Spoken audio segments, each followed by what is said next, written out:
baraka, si ndio?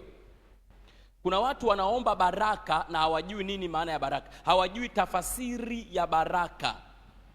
Na wengine ukiwauliza baraka ni nini, wanasema baraka ni magari, baraka ni nyumba, baraka ni viwanja, baraka ni ndoa, baraka ni kuwa na makampuni, baraka ni pesa. Hiyo sio maana ya baraka. Mwambie mwenzako hiyo sio maana ya baraka. Hiyo sio maana ya baraka. Mwambie tena hiyo sio maana ya baraka. Hiyo sio maana ya baraka. Haleluya. Amen. Kwa hiyo tutaangalia baraka ni kitu gani? Baraka ni nini?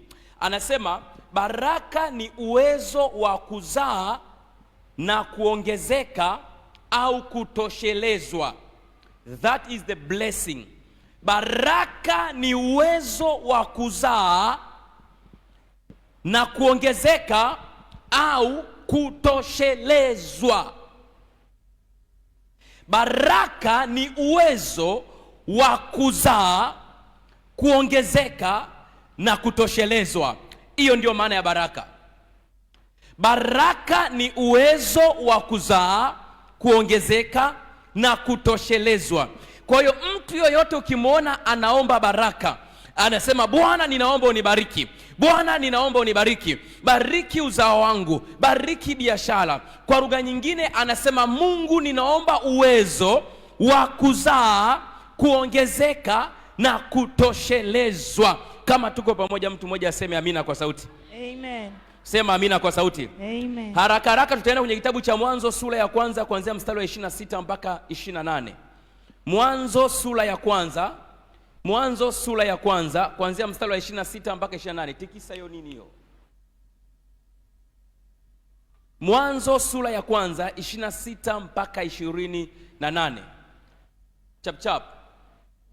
Mwanzo sura ya kwanza mstari kuanzia wa 26 mpaka mstari wa 28. Changamka, changamsha mkono. Mwanzo sura ya kwanza mstari wa 26 mpaka 28. Tusome 1 2 3. Anasemaje?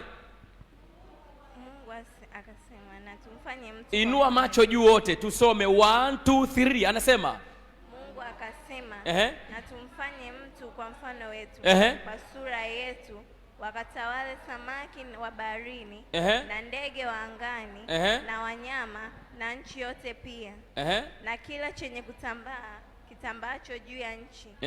Mungu akaumba mtu kwa mfano wake. Mungu akaumba mtu kwa mfano wake. Kwa mfano wa Mungu alimuumba, mwanamke na mwanamke. Kwa mfano wa Mungu aliumba mtu, mume na mtu mke. Mstari unaofuata 28. Mungu akawabarikie